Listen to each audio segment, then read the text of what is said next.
Funding for Lawmakers comes from the University of West Georgia in Carrollton, ensuring a better life for Georgians in the 21st century.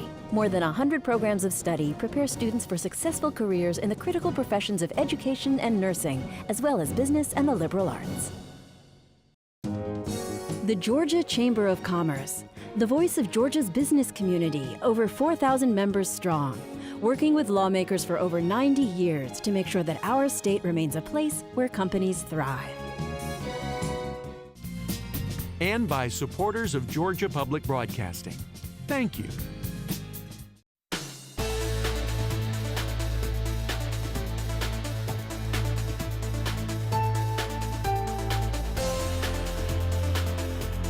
Coming up on Lawmakers, transportation takes center stage as the Senate passes legislation aimed at funding. Governor Perdue wants the federal government out of Georgia's reapportionment process. And our leadership interview series continues with Senate Democratic Caucus Chair, Senator Tim Golden. Those stories and more are coming up next. Live from Atlanta, this is Lawmakers. Here are your anchors, Wandy Lawson and David Zelski. Good evening, everyone. Also on tonight's broadcast, the governor's legislation to restructure the Department of Human Resources passes the Senate. And a bill that requires certain inmates to undergo HIV testing before release gets a due pass from House Committee. But first, our top story tonight, the Senate passes legislation to address Georgia's transportation concerns. The Senate took up H.R. 206, the Transportation Trust Fund, today, and H.B. 277, the Georgia 2020 Transportation Act. However, the version that passed Senate committee ended up being quite different from the House's statewide transportation tax. In fact, it was the regional transportation tax, which passed the Senate earlier this session. The Senate Transportation Committee Chairman Jeff Mullis explains why this action was taken. The Senate's position is all about local control. There's no list of projects. There's no projects for political payoffs. There's no projects for special interest groups. There's no pork in this. This is simply a local control issue. You are allowing the people in your area to decide, their elected leadership, to decide what road projects or transportation projects are on the list for the voters to choose. It is not one size fits all. This gives the ability to local governments and local communities to make decisions on their transportation needs. What we have to deal here in Atlanta is not necessarily the same thing they may have to deal with in, say, Valdosta or Tifton or Macon or other parts of the state. Senator Steve Thompson later took the well to propose his measure that allows voters to pass a statewide one-penny tax that goes to both transportation projects and solidifies the annual homestead exemption. The proposition, as I have it written, will pass on the ballot because those folks want that homestead exemption and they're hot about it when they got it taken away from them. You'll have $1.6 billion in new money every single year in this state, and you can build a fantastic light rail system and then arteries that'll go to your towns, and you'll have $400 million left to do it with. After a few questions from Senate Judiciary Chairman Preston Smith about the Thompson amendment being germane to the legislation, Senate leadership met and agreed with Smith. The chair's made a decision. The amendment is going to be ruled non-germane. I think I have a vision for what Georgia can be and what your towns can be. But if I have to go to the people with this, as some people do, I'll do that. You have just gotten yourself out of voting on the homestead exemption. But there's no doubt about it that it was done in such a way that you could avoid a vote instead of voting against it or for it. Thompson then moved to adjourn before the bill came to a vote.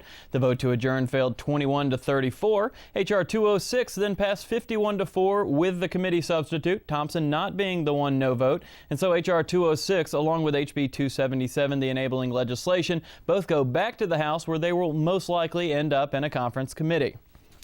Well, the Senate also voted to create a Department of Health in the state of Georgia today. This agency would serve as the lead planning agency for all health issues in the state. Senator Renee Unterman presented this initiative from Governor Sonny Perdue and explains why changes were made in Senate committee. I can just Refresh your memory, the Senate had a substitute to Senate Bill 222, and we passed ours, sent it over to the House, and what the House has come back with is their version. What we have done with House Bill 228 is substitute our Senate version, and what our hopes are, this went through the Government Oversight Committee. We made 5 technical changes. We had 2 different groups that submitted changes that we hope to incorporate with the conference committee. And since there were Senate changes to HB 228, Senator Unterman asked that the bill be immediately transmitted to the House, where it will also most likely end up in conference committee. Hearings continue as the House Transportation Committee vets Senate Bill 200, the measure creating a new state transportation agency. Lawmakers' Valerie Edwards has been following this issue. She joins us now live. Valerie, what's the latest on this transportation measure? And Wandy, thank you very much. As we all know, the governor has made it clear he wants SB 200 before he'll sign off on any transportation tax plan. So here's what I think we're seeing is both sides saying the same thing. Let's do something about the DOT, and let's do it quickly. And while they may not yet agree on how the DOT board will be chosen, what they can agree upon is this. The General Assembly and not the board will decide how the lion's share of funds are allocated. First up is Senate Speaker Pro Tem Tommy Williams, followed by Representative David Ralston. In this debate, let's not lose the part that I think we can all agree to as it relates to funding and planning. Either DOT does it or the new agency does it. Somebody needs the final say about transportation, and it's either a new agency that I think would function better, or it's DOT. And you get the ability now, which you do not have, of appropriating the spending of transportation dollars in Georgia. Right now, there are in excess of $2 billion that you as a member of this General Assembly have no real authority over whatsoever. That's spent by the State Transportation Board. Under this bill, all of the transportation dollars, even the federal dollars as they come in, will be subject to legislative appropriation. Here's how it's envisioned the 1-cent motor fuel tax will be spent statewide on transportation projects. 10% will go to a list of projects approved by the General Assembly. 25% will be dispersed through a grant program so local communities can decide their individual priorities. And 65% of the funds will be subject to the appropriations process.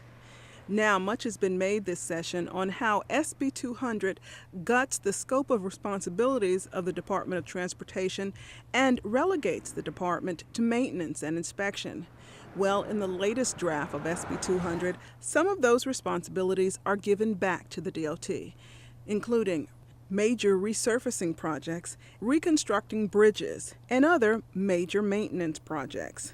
Finally, well, if there's one more thing legislators can agree upon, it's that they do not want a repeat of Sine Die 2008, when transportation died at the last minute in the Senate. And Wanda, hearings on SB 200 continue Tuesday and Wednesday. We don't know when they're going to be finished, at least not this week. Well, they only have a few days to wrap things up, so we'll keep following that. Thanks very much, Valerie. Thanks very much. Appreciate it. Well, today, final passage of a 2-year moratorium on property tax increases. The House and Senate reached an agreement on House Bill 233, which requires counties to provide up-to-date property assessments and prevents them from raising property taxes until 2011. Representative Edward Lindsay encouraged the House to accept Senate changes to that measure. They in particular dealt with 4 counties that were undergoing this process: Bibb, Gordon, Spalding, and I believe Hart County is also working on the issue. We allow for those counties that have already either completed the reassessment of these long overdue reassessments or are under contract to finish it in 2009 to have a 1-year exemption from this moratorium. In addition to that, Mr. Speaker, we also had in the language that we sent over additional exception regarding, I believe, 3 counties in Georgia which have caps in the millage rate. So they already have certain protections for their property owners. The Association of County Commissioners Georgia opposes passage of HB 233, saying the measure will force counties to raise millage rates and pay for costly software upgrades to maintain 2 tax digests. Democrats continue to contest the constitutionality of the bill, saying that it violates the idea of uniformity in the tax code. Here's an exchange between Representative Lindsay and House Democratic leader DuBose Porter. As you well know, as one lawyer to another, uniformity is within the taxing jurisdiction, which this bill covers, deals with each county separately. Well, then is it true with the patches, we're probably guaranteeing a lawsuit to clear that up? I certainly hope it doesn't guarantee a lawsuit. I certainly hope that the counties will view this as something very favorable to their local property tax payers and will embrace it as we have done so already overwhelmingly in this House. And the House agreed to the Senate substitute to HB 233 as amended by the House. That vote was 114 to 55. This marks final passage, so that bill now goes to the governor for his approval. House Speaker Glenn Richardson responded today to a lawsuit filed against him, the governor, and the lieutenant governor by the Fulton County Taxpayers Association. The group is asking Fulton County Superior Court to block passage of SB 77, a measure sponsored by Senator Kasim Reed that would levy an Atlanta sales tax to pay for police officers and firefighters. Here's Speaker Richardson. There was a suit filed Friday in the Superior Court of Fulton County against me on a bill that hasn't even got to the House yet. It passed the Senate. We just got it, I think, Friday. Just to let y'all know, it has to do with Senator Reed's efforts here in the city of Atlanta. But as far as suits being filed, we get them filed all the time. We get them dismissed most of the time. Senator Reed told me this afternoon that a court injunction against a bill that hasn't yet been adopted by the General Assembly would be unprecedented. SB 77 is currently in the House Ways and Means Committee. Well, the state may one day have a comprehensive community college system similar to the technical college system of Georgia. Lawmakers' Emily Banks has the details. The Senate Higher Education Committee today gave Senate Resolution 627 a do-pass recommendation. The resolution would create a study committee to investigate merging technical colleges and two-year colleges into a community college system. Senator John Douglas explains how this merger would affect colleges. Georgia Perimeter College, just in the last year and a half, has opened a brand new, built from the ground up campus, not only in my district, but about 2 miles from my house, where my daughter goes to school now. And this is a very important issue in my district with them having just opened out there. We also have about 5 miles away from them DeKalb Tech campus, and they're very, very concerned about being swallowed up by DeKalb Tech. The Senate Higher Education Committee also gave House Bill 313 a do-pass recommendation. The bill would uniformly set the achievement standards for the Hope Scholarship at a 3.0 GPA on a 4.0 scale for students currently in 9th grade. Representative Bill Hambry explains. Moving forward, there will just be one diploma type. So this bill will enable the Georgia Student Finance Commission to properly calculate eligibility for those high school students to receive that new diploma. The resolution and House Bill 313 next go to Senate rules. Reporting for Lawmakers, I'm Emily Banks. Governor Sonny Perdue wants the federal government out of Georgia's reapportionment process. Perdue filed a friend of the court brief in support of a Texas lawsuit that's predicted to come before the U.S. Supreme Court next month. The governor says the number of Georgia voters who supported President Barack Obama's election is evidence that Georgia should no longer be subjected to Section 5 of the Voting Rights Act of 1965, which requires Justice Department oversight of Georgia's reapportionment process.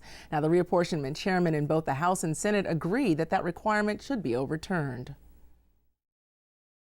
Should prevail, and I personally feel that they should, but if they should prevail, then that would remove us from being under Section 5 and having to get pre-clearance on what we do. So it would speed up the process some. There still could be challenges to it. You still can file court actions, and I would anticipate, being the political nature of this thing, that we'll wind up with some litigation about the redistricting. We're only a handful of states that have to really get a prior approval, if you will, from the U.S. Department of Justice. You live in some other states around the country, Iowa or wherever, you don't have to do that. and it's either right for everybody or wrong for everybody. We've had population shifts across this nation over the last 10, 20, 30, 40 years. In the friend of the court brief, the governor asserts today's Georgia is not, as Congress suggests, a place where the state or local governments sponsor racial discrimination in the electoral process that must be curbed by the federal government. To the contrary, and as the data below shows clearly, Georgia has earned the right to be free from the pre-clearance requirements of Section 5. And Senator Hill says the Voting Rights Act doesn't address Georgia's current demographics. The fastest growing population in this state are minority populations, and will be, and that's fine. But it's Asian and it's Hispanic, and black population's not growing as much as the Asian and Hispanic is, but it's Asian and Hispanic, but the Voting Rights Act, the Civil Rights Act does not even apply there. So we'll just see what happens and progresses. We follow the law of the land, and the Supreme Court, if they change that, they change it, and if they keep it where it is, obviously we'll follow that to the letter of the law as well. Our leadership series of interviews continues this evening with Senate Democratic Caucus Chair Tim Golden. I had a chance to sit down with Senator Golden earlier today. I began by asking him about this year's effort in solving Georgia's transportation problems. Metro Atlanta, obviously you have congestion, you have a lot of issues that are different, maybe in the metro area than it is in, say, South Georgia where I'm from, but all areas of the state are impacted by transportation, and it has such a huge impact on business and quality of life, and everything we do as Georgians, transportation hits. So it's an incredibly important issue. It's one we have not addressed in the last couple of sessions, which is a shame, and I'm hoping this year that we will finally step to the plate and come up with some kind of funding mechanism to help produce enough funds to do the things in transportation we need to do for every corner of this state. If they do pass something that ends up creating special projects in counties, what kind of projects can we look forward to the future if we start getting money to do these special projects? Well, I think there are a number of things we can do. We need to look at rail, for example. I'm a big proponent of high-speed rail. I'd like to see us do that at some point. Not sure the monies we're putting in transportation right now would be hitting that area, but maybe some stimulus money, maybe some federal funds will come down and we can address that. But specifically what we're doing right now, today in the Senate, we passed the 1 cent local option T-SPLOST, if you will, transportation tax, where local communities can come together and put a tax of 1 cent on themselves and then address their particular transportation needs. We allow the cities and counties to get together, and they will decide what is most important for their region. Well, the budget has been a really tough issue for leadership to deal with this year, but we did get some help with the stimulus package. If you can talk about the role of the stimulus and what you believe it did for the state of Georgia. The stimulus funds are helping us with the shore up the Labor Department and the unemployment trust fund that pays unemployment benefits. It's helping Medicaid. We will receive about $1.7 billion over the next couple of years from Medicaid. You know, the governor was proposing a 10% cut on hospitals, a 6% cut on providers. Stimulus funds and little maneuvers in the House, which I support, by the way, we were able to stop those cuts. And I don't need to tell you, David, a 10% cut on hospitals would put some of them out of business. And our providers have not had a rate increase in 7 years. So the stimulus funds were able to help us keep from having drastic cuts placed on hospitals and providers and shore up a system that a lot of patients all through Georgia depend on. Nursing homes, our hospitals, our providers, infrastructure as far as health care is dramatically impacted by Medicaid. And if we had not had that $1.7 billion to fill the holes in Medicaid alone, we'd be in a mess. Well, when we're looking into this money crunch, I know trauma is something that a lot of senators are getting together, wanting to pass some kind of statewide trauma network. That is an issue, of course, is very important to you, and you've been vocal about that. Oh, absolutely, David. It's trauma care, if you look at certain areas of our state, particularly in the rural areas of Georgia, there is no access to a trauma care center, or you're within a mile or an hour or further beyond. And that 1 hour, that golden hour they call it, is critical in saving lives. And in Georgia, because we don't have an adequate trauma care system, we lose approximately 700 Georgians a year. 700 people die because there's not access to a trauma care center, and they normally die within that first hour. 60% of the accidents are auto-related. So what we proposed in the Senate and passed, and I signed on, it's a bipartisan effort. Senator Greg Goggins and myself and others have signed on to the bill.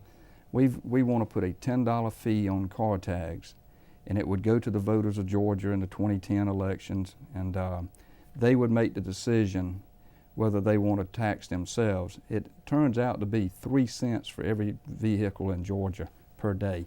So for 3 cents, you can fund an adequate trauma care system throughout Georgia. The beauty of the constitutional amendment, it would have to be earmarked money. In other words, there would be a separate line item in the budget if the voters approve it. So you'd know where that money's going, that $10 fee, and it can be no higher than $10. We capped it in the debate in the bill. So that money would go to that separate line item. So Georgians would know when they vote for this, that money is going to be spent on trauma care only. And it'd be just like lottery funds. When Zell Miller put in the lottery, and I was there, and I was very proud of that. It's a great way of doing it. He guaranteed that money would go to a line item in the budget. When it was approved as a constitutional amendment, it did. So you know where your lottery money's going. It's going for hope and a lot of good needs. And you see the good use. Trauma would do the same thing under this bill. And I hope we pass that because it's critically important that we have an adequate trauma care system to save Georgians' lives that are in accidents. And as I said, 60% of them are auto-related. Okay. Senate Democratic Caucus Chair Tim Golden, thanks again for joining me. Thanks, David. Legislation that would require HIV testing for certain inmates prior to their release received a do-pass recommendation by substitution from the House State Institutions and Property Committee late this afternoon. This is the second time this bill was heard in the committee, and although it passed, it did not leave the committee without some changes. Lawmakers Tiana Fernandez reports. To allot money for the bill when funds were available.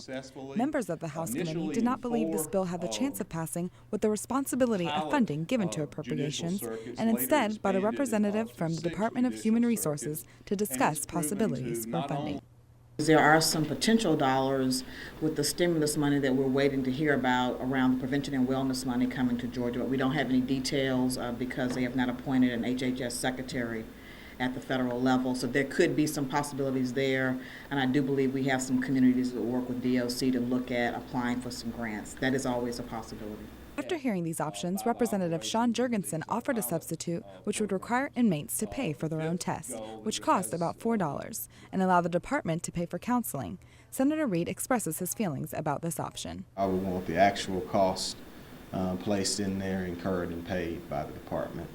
Another issue with the bill was the time span allowed for the Department of Corrections to offer testing before the inmates were released. Alan Adams, director of the Office of Health Services, spoke on this concern. We believe we can get all of this testing done and the results back to the inmate within 30 days prior to release.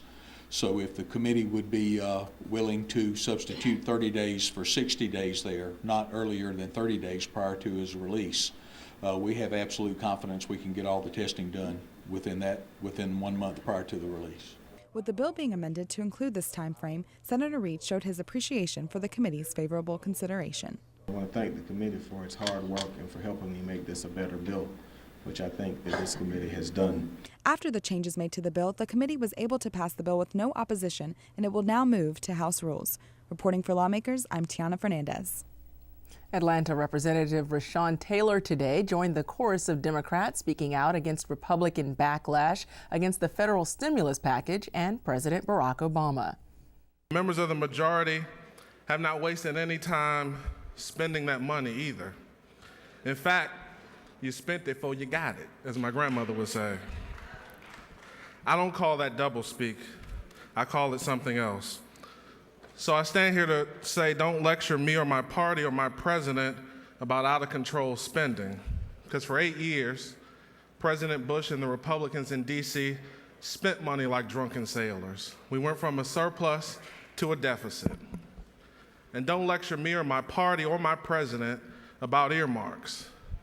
Because in Washington, D.C. and in Georgia, you can't spell earmark without R. And 40% of the earmarks in the D.C. appropriations bill that passed this year go to Republican members of Congress. In 2005, Republicans put nearly 16,000 earmarks in the appropriations bill. This year it's down to fewer than 2,000. If you philosophically, politically, or morally disagree with the stimulus, send the money back. But don't lecture me about how bad it is while you spend all the money and get all the glory. Send it back. Thank you, Mr. Speaker. And Senate Democratic leader Robert Brown took the well this morning also to speak out against the House Republicans who voted against the Obama resolution last week. Senator Brown countered by questioning a resolution which recently passed the Senate honoring our relationship with Communist China. We're talking about the Chinese being able to come to Kennesaw State University, the home of the China Research Center. What are they studying over here? I mean, and we're praising them for improving the economy and the way that they've operated since 1978. Tiananmen Square, is that an improvement? Are they coming over here to learn about Haymarket Square, to learn how they can shoot workers down as they stand up trying to have a union?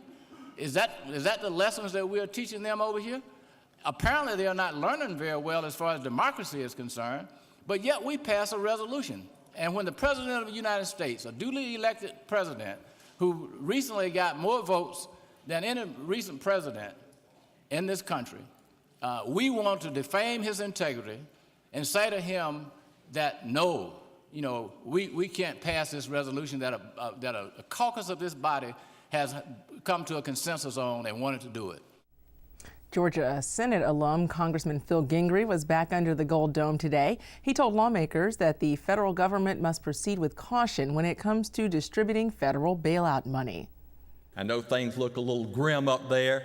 I was very pleased to see that the president this morning made a comment that this so-called taxation, almost a bill of what is that term, Speaker? A bill of remainder is probably unconstitutional. And the president said that this morning.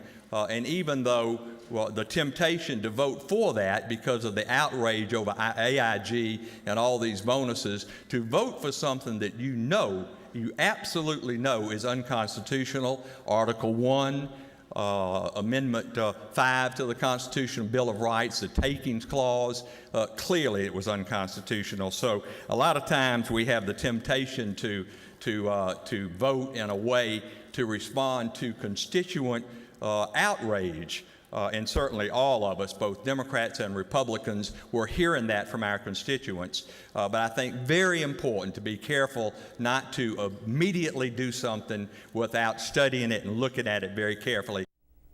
And just a reminder, the Georgia General Assembly has adopted a new legislative schedule for the final 2 weeks of this session. For more information on that schedule, we encourage you to visit our website at gpb.org/lawmakers. We'll continue to bring you all the latest Capitol news on legislative days. Because the General Assembly is in recess tomorrow, Lawmakers returns on Wednesday, March 25th at 7 p.m. If you've missed any part of this Lawmakers broadcast, please tune in tomorrow morning when Lawmakers repeats at 5:30 a.m. on GPB or 7 a.m. on GPB Knowledge. You can also keep up with all the action under the Gold Dome daily on your local GPB radio station during Morning Edition, All Things Considered, and Georgia Gazette. Well, coming up next here on GPB Television, Art Wolf's Travels to the Edge. That program's coming up next here on GPB. And that is our broadcast for this, the 35th legislative day of the 2009 session of the Georgia General Assembly. I'm David Zelski. And I'm Wendy Lawson. Please join us on Wednesday at 7 for Lawmakers. Have a good night.